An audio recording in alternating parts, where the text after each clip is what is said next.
जय हिंद प्यारे बच्चों, सभी का मैथ अड्डा 16 पे स्वागत है। बच्चों आज हम कक्षा 10 की प्रश्नावली 6 के बारे में अध्ययन करेंगे, जो है त्रिभुज। तो बच्चों हमने त्रिभुजों के बारे में पिछली क्लास में अध्ययन किया था कि त्रिभुज कितने प्रकार के होते हैं। तो मैंने आपको बताया था कि त्रिभुज भुजाओं के आधार पर 3 प्रकार के होते हैं, कोणों के आधार पर कितने होते हैं, 3 प्रकार के, जिनके बारे में हमने पिछले वीडियो पढ़ लिया है। अगर आपने पिछले वीडियो नहीं देखा तो उसे अवश्य देखना है, उसके बाद में अगला वीडियो देखना है, ताकि आपको पीछे का वीडियो देखोगे तो अगली क्लास आपको अच्छी समझ में आएगी। साथ में आपको क्या करना है, चैनल का सब्सक्राइब कर लेना, शेयर करना, लाइक और कमेंट करना है। जो बेल आइकन वाला घंटा उसे अवश्य प्रेस करना बच्चों, ताकि आने वाला नोटिफिकेशन सबसे पहले बच्चों आप प्राप्त कर सके और क्लास का आनंद उठा सके। साथ में आपको क्या करना है, वीडियो की क्वालिटी बढ़ा के देखना है, ताकि आपको वीडियो साफ दिखाई दे। क्योंकि कई बार कमेंट में आया कि सर वीडियो साफ नहीं दिखाई दे रहा, क्योंकि आप उसकी क्वालिटी नहीं बढ़ाते हो। अब क्वालिटी आप 144 पे या 240 पे देखोगे तो थोड़ा कम साफ दिखाई देता है, तो आप 360 पे देखा करो, ताकि आपको वीडियो अच्छे से साफ दिखाई दे। आज हम पढ़ेंगे बच्चों की त्रिभुज के बारे में, जैसे सर्वांग सम त्रिभुज क्या होते हैं, समरूप त्रिभुज क्या होते हैं। जो प्रश्नावली 6 है इसमें हम समरूप त्रिभुजों के बारे में ही पढ़ेंगे, लेकिन हमें यह भी तो पता होना चाहिए सर्वांग सम त्रिभुज क्या होते हैं, जो हमने पिछली क्लास में पढ़ा था कक्षा 9 में। तो इनके बारे में फिर से हम अध्ययन करेंगे। तो उससे पहले हमें पिछले वीडियो में बच्चों मैंने आपको त्रिभुज की परिभाषा नहीं बताई थी, तो वो पहले परिभाषा लिखेंगे, उसके बाद में हम आगे बढ़ेंगे। तो सबसे पहले आपको लिखना है त्रिभुज किसे कहते हैं। तो लिखेंगे त्रिभुज की परिभाषा पहले, त्रिभुज किसे कहते हैं। तो त्रिभुज किसे कहते हैं, तो याद रखना 3 भुजाओं से बनी बंद आकृति हमारी क्या कहलाती है, त्रिभुज कहलाती है। तो हम क्या लिखेंगे, 3 भुजाओं, 3 भुजाओं से बनी बंद आकृति, बंद आकृति हमारी क्या कहलाती है, त्रिभुज कहलाती है। अब जैसे देखो मैं आपको एक त्रिभुज, एक डायग्राम बनाता हूं। जैसे मान लो ये वाला है, 3 भुजा है, बंद है, तीनों भुजाएं 1 2 3 भुजा, तो बंद आकृति ये क्या कहलाएगा, मेरा त्रिभुज कहलाएगा। जैसे मान लो मैंने दूसरी आपको आकृति दिखाई है ये वाली, तो देखो भुजा तो इसमें बच्चों 3 है, लेकिन ये बंद नहीं है, तो इसे हम त्रिभुज नहीं कह सकते, क्योंकि त्रिभुज की परिभाषा क्या कहती है कि 3 भुजाओं से मिली बंद आकृति हमारी क्या कहलाती है, त्रिभुज कहलाती है। तो इसे हम त्रिभुज नहीं कहेंगे, इसे हम त्रिभुज किसे कहेंगे, केवल इसे, क्योंकि तीनों भुजाएं ही हमारी क्या है, बंद है। तो बंद 3 भुजाओं से बनी बंद आकृति क्या कहलाती है, त्रिभुज कहलाती है। एक बार आप परिभाषा की स्क्रीनशॉट ले लो, फिर हम आगे बढ़ते हैं। तो अब हम पढ़ेंगे सर्वांग सम त्रिभुज क्या होते हैं, किसके बारे में, सर्वांग सम त्रिभुजों के बारे में। तो क्या पढ़ेंगे, सर्वांग सम, सर्वांग सम त्रिभुज।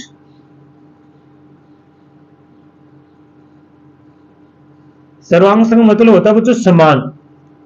क्या होता है, समान। जैसे आपको वैसे बताऊं मैं, तो आपको जैसे मानो सर्वांग सम क्या होती है, समान आकृतियां। जैसे मैं आपके पास 2 आकृतियां लेता हूं, जैसे 2 त्रिभुज मैंने लिए आपके सामने, मैंने लिखा ये ए है, ये बी और ये सी वाली, एबीसी त्रिभुज है। दूसरा हमारे पास क्या है, पी क्यू आर। अब सर्वांग सम मतलब है कि ये दोनों त्रिभुज समान होने चाहिए, मतलब इनका जो आकार है वो क्या होना चाहिए, समान होना चाहिए। जैसे दोनों आकार आपको समान दिखाई दे रहे हैं, आकार के साथ साथ क्या होता है बच्चों, इनकी जो लंबाई मतलब जो हाइट है वो भी क्या होनी चाहिए, सेम होनी चाहिए। कि जैसे मान लो ये 2 सेंटीमीटर है, ये भुजा 3 सेंटीमीटर है और ये 4 सेंटीमीटर है। तो ये त्रिभुज अगर सर्वांग सम होंगे ये दोनों, तो अगर यदि ये त्रिभुज जितना है उतनी लंबाई इसकी वजह से ये 2 सेंटीमीटर है, ये 3 सेंटीमीटर है और ये वाला क्या, 4 सेंटीमीटर। ठीक है। अब देखो दोनों त्रिभुजों की जो क्या है, लंबाई है, भुजाएं बराबर है, मतलब इनकी भुजाएं बराबर है। अगर आप इस त्रिभुज को इस त्रिभुज के ऊपर रखोगे तो ये ऐसी आकृति बन जाएगी कि ये ऐसी आकृति कि ये आकृति एक दूसरे को क्या कर लेंगे, ढक लेंगी। ढक लेंगे मतलब इस आकृति को जब इसके ऊपर रखोगे तो ये आकृति इस आकृति को क्या कर लेगी, ढक लेगी। एक आकृति यदि दूसरी आकृति को ढक लेती है तो वो कैसी आकृतियां कहलाती हैं, सर्वांग सम आकृतियां कहलाती है। कैसी आकृतियां कहलाएंगी, सर्वांग सम आकृतियां। तो इसका मतलब ये दोनों त्रिभुज क्या है, सर्वांग सम। तो सर्वांग सम का जो चिन्ह होता है बच्चों, ऐसे 2 बराबर का निशान लगा के उस पर ऐसा निशान लगाते हैं। तो ये निशान जो आपको दिखाई दे रहा है ये किसका निशान होता है, सर्वांग सम का होता है। इसका मतलब ये दोनों त्रिभुज क्या है, सर्वांग सम है। ऐसे जैसे मैं 2 और डायग्राम लेके आपको समझाता हूं। जैसे मान लो ये 2 वर्ग हमारे पास, ठीक है।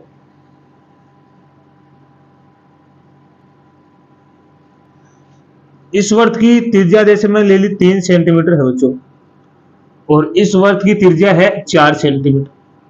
क्या है? 4 सेंटीमीटर। देखो इनका जो आकार है वो तो सेम है, आकार क्या है? सेम है, लेकिन जब आप त्रिज्या देख रहे हो इसकी 3 सेंटीमीटर और इसकी क्या है? 4 सेंटीमीटर है। जब आप इस आकृति को इस आकृति के ऊपर रखोगे तो ये आकृति इसके अंदर क्या होगी?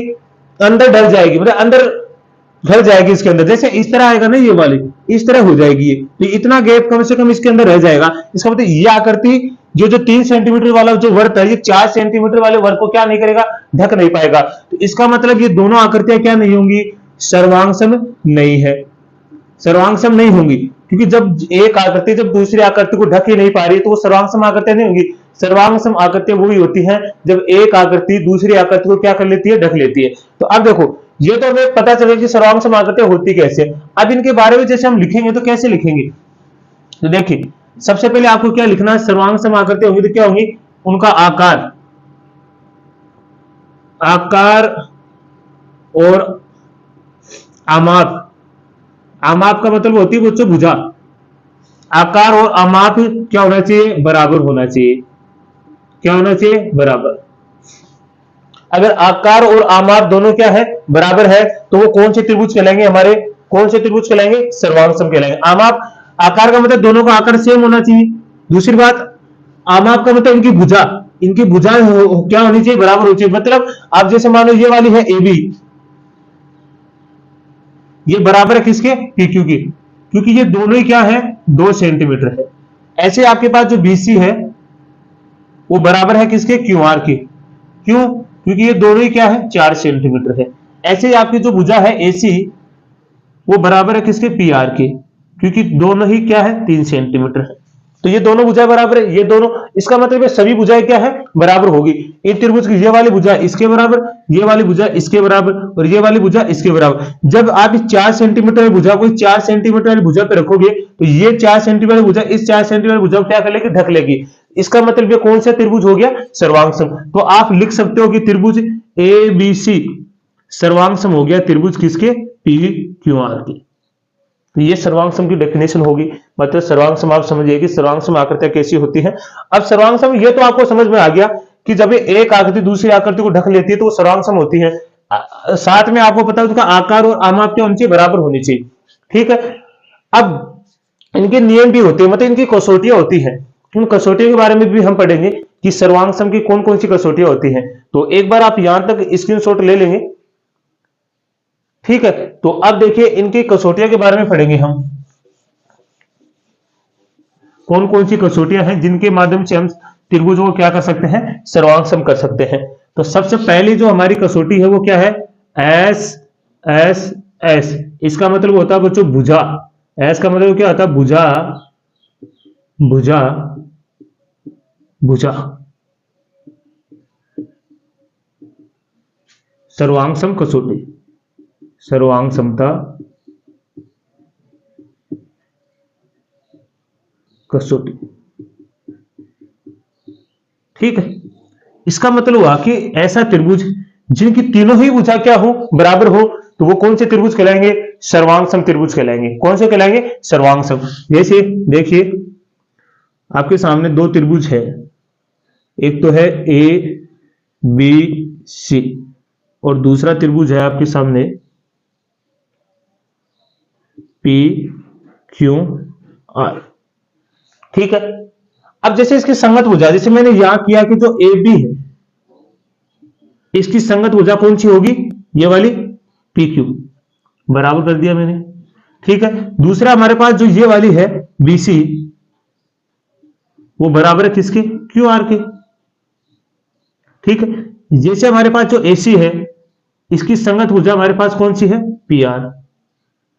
मैंने अभी क्या बोला कि जिस त्रिभुज की तीनों भुजाएं क्या होती है? दो त्रिभुजों की, जब दो त्रिभुज आपके पास इनकी तीनों भुजाएं क्या होंगी? एक दूसरे के बराबर होंगी, तो ये दोनों त्रिभुज क्या कहलाएंगे? सर्वांगसम कहलाएंगे। जैसे त्रिभुज ए बी सी सर्वांगसम है त्रिभुज पी क्यू आर के। कौन से नियम से? कौन सी कसौटी से? तो भुजा भुजा भुजा सर्वांगसम कसौटी से आप ये कह सकते हो कि ये दोनों त्रिभुज क्या है? सर्वांगसम है। एक और बात मैंने आपको बताई नहीं कि जब दो त्रिभुज सर्वांगसम होंगे तो उनके संगत भाग और संगत कोण क्या होंगे? बराबर होंगे। क्या होंगे?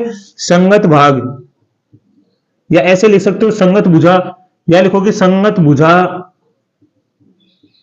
और बच्चों क्या होंगे, संगत कोण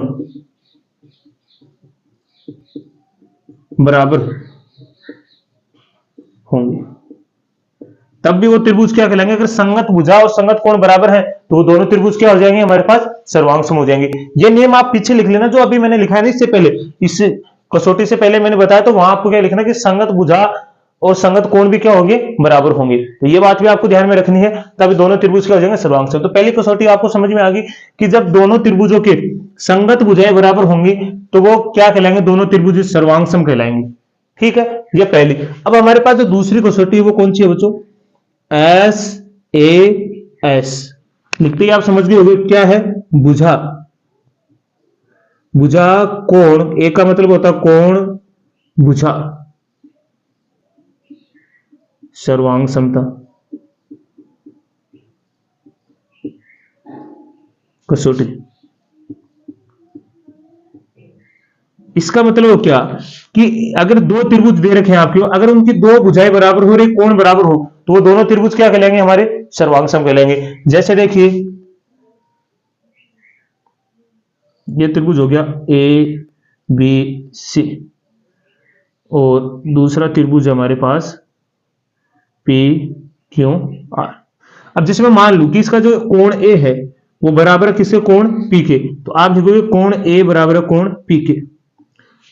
ठीक है, और ए की जो संगत भुजा वो कौन सी है, ये वाली, तो कौन सा हो गया, ए बी बराबर होगी किसके, पी क्यू के। दूसरी यहां पे तो जो ए सी है वो बराबर होगी पी आर के। एक चीज देखो, जब आपने कोण बराबर किया तो उनकी संगत भुजा कौन सी आ रही है, इस कोण से कौन सी, ए बी, और इसकी कौन है पी क्यू, इसकी कौन सी ए सी और इसकी क्या है पी आर। अब आप देख रहे हो कि आपने एक कोण और दो भुजा बराबर कर दी। जब दोनों त्रिभुजों में दो भुजा और एक कोण बराबर कर दिया तो वो नियम कौन सा कहलाता है, हमारा एस ए एस। इसका मतलब आप लिख सकते हो कि त्रिभुज ए बी सी सर्वांग सम है त्रिभुज पी क्यू आर से। कौन से नियम से, एस एस ए एस कसौटी से दोनों त्रिभुज क्या होंगे, सर्वांग सम होंगे। ठीक है, ये हमारी दूसरी होगी। तो एक बार आप यहां तक स्क्रीनशॉट ले लीजिए, फिर हम तीसरी कसौटी, इसमें सर्वांग सम की चार कसौटी होती है, चारों पढ़ेंगे हम। ठीक है, तो आपने स्क्रीनशॉट ले लिया होगा। अब देखिए तीसरी कसौटी कौन सी होती है हमारी, तो तीसरी है हमारे पास कोण भुजा कोण। मतलब क्या है, कोण भुजा कोण सर्वांग समता कसौटी।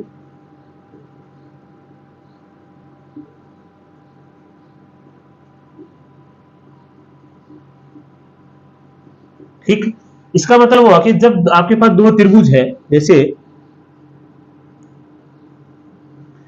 ए बी सी और दूसरा हमारे पास क्या है पी क्यू आर।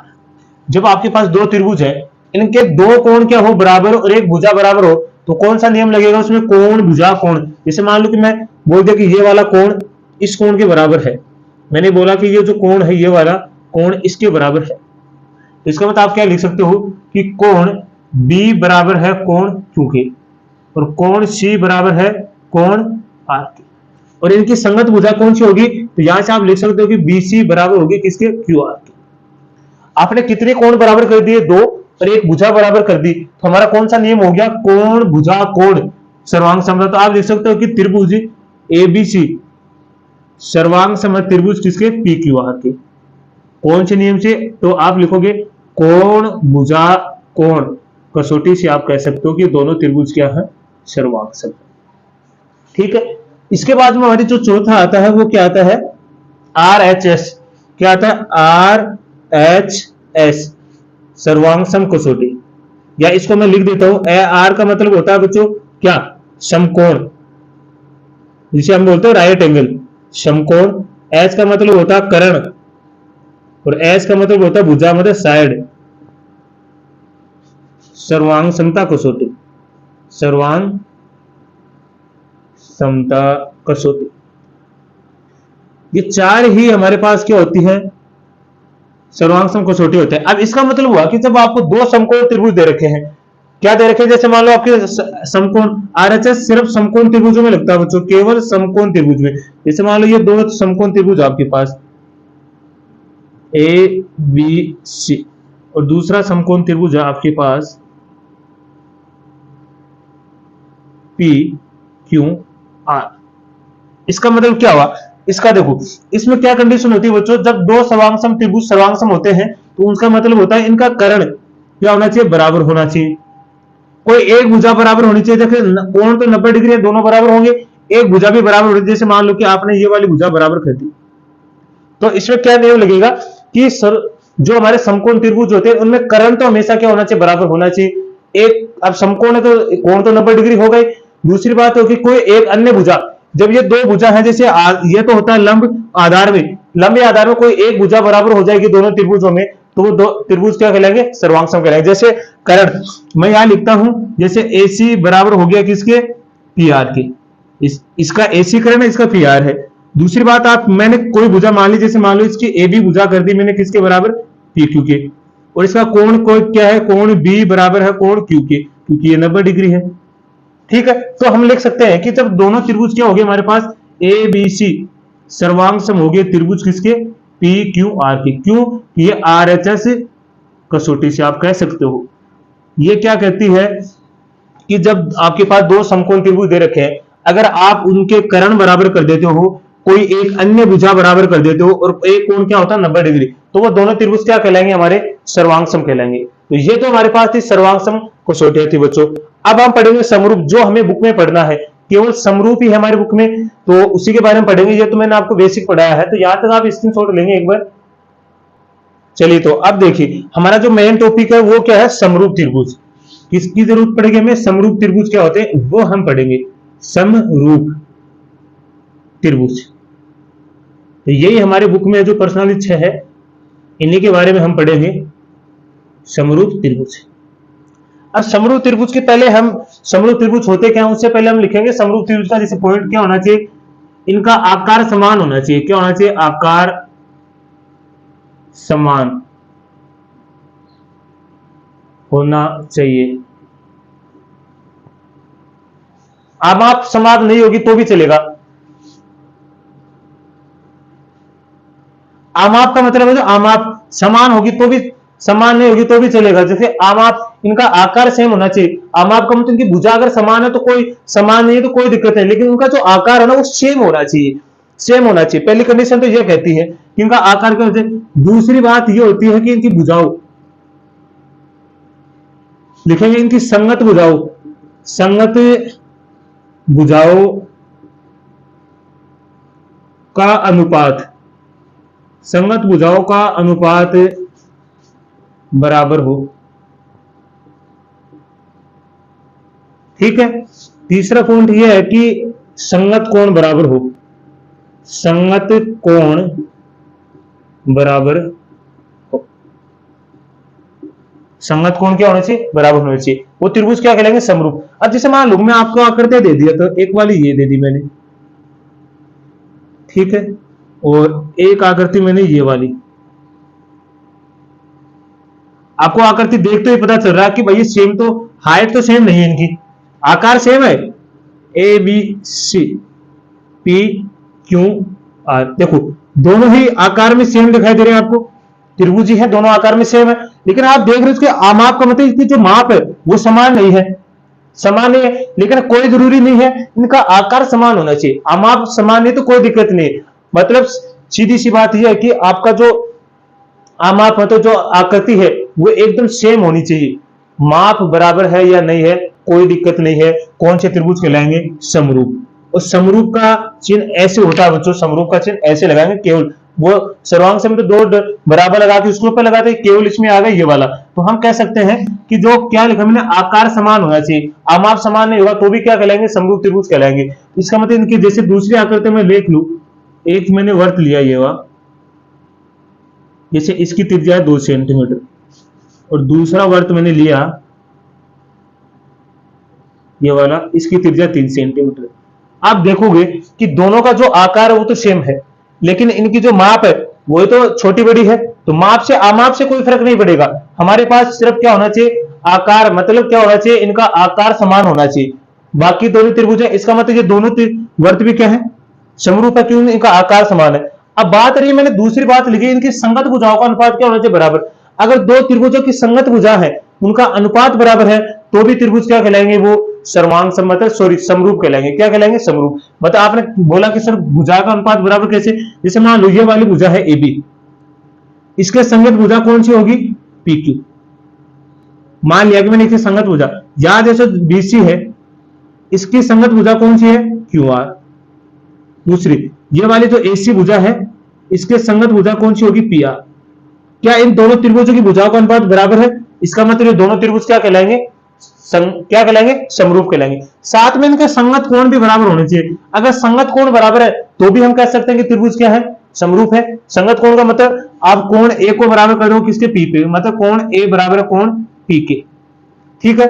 कोण B को बराबर कर दिया आपने कोण Q के, इसका संगत कोण B का संगत कोण क्या है, B का संगत कोण क्या होगा बच्चों, Q ही होगा। और C का संगत कोण क्या होगा, R। यहां से कोण C का संगत कोण क्या हो गया, R।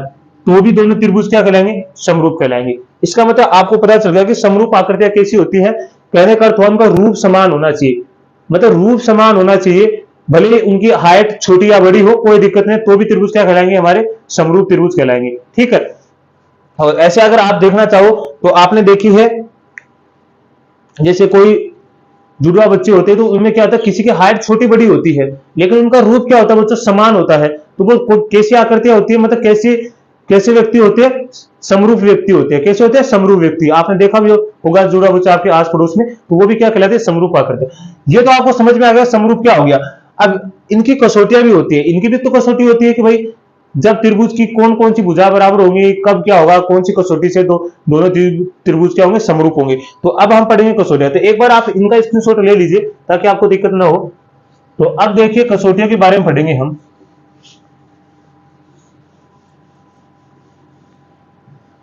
जो पहली हमारे क्या है, इसमें भी क्या होगी, एस एस एस, समरूपता कसौटी, समरूपता कसौटी।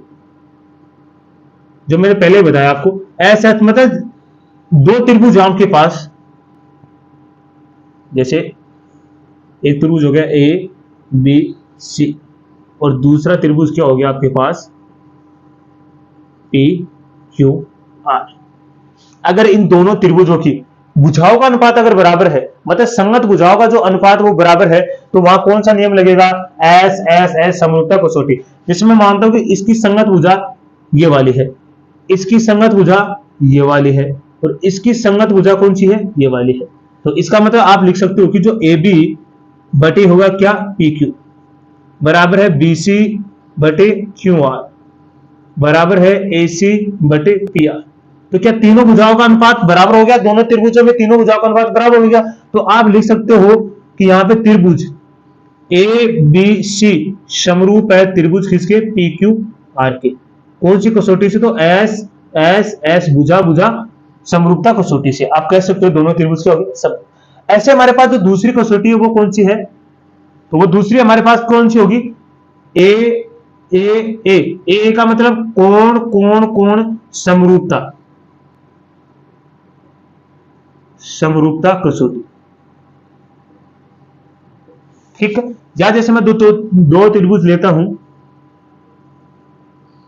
ए बी सी और जैसे दूसरा त्रिभुज हमारे पास पी क्यू आर। अब अगर दो त्रिभुज आपको दे रखे हैं, इनके संगत कोण अगर बराबर कर देते हो आप, जब दो त्रिभुज आपको दे रखे हैं इनके संगत कोण बराबर कर देते हो तीनों ही, तो वहां कौन सा नियम लगेगा, कोण कोण कोण समरूपता कसौटी। जैसे मान लो कि मैंने माना कि इसका संगत कोण कौन है, पी, इसका संगत कोण कौन है, क्यू, और इस सी का संगत कोण क्या हो गया, कोण आर। तो आप यहां से लिखोगे कोण ए बराबर है कोण पी के, कोण बी बराबर है कोण क्यू के और कोण सी बराबर है कोण आर के। तो भी आप कह सकते हो कि त्रिभुज एबीसी समरूप है त्रिभुज पीक्यू आर।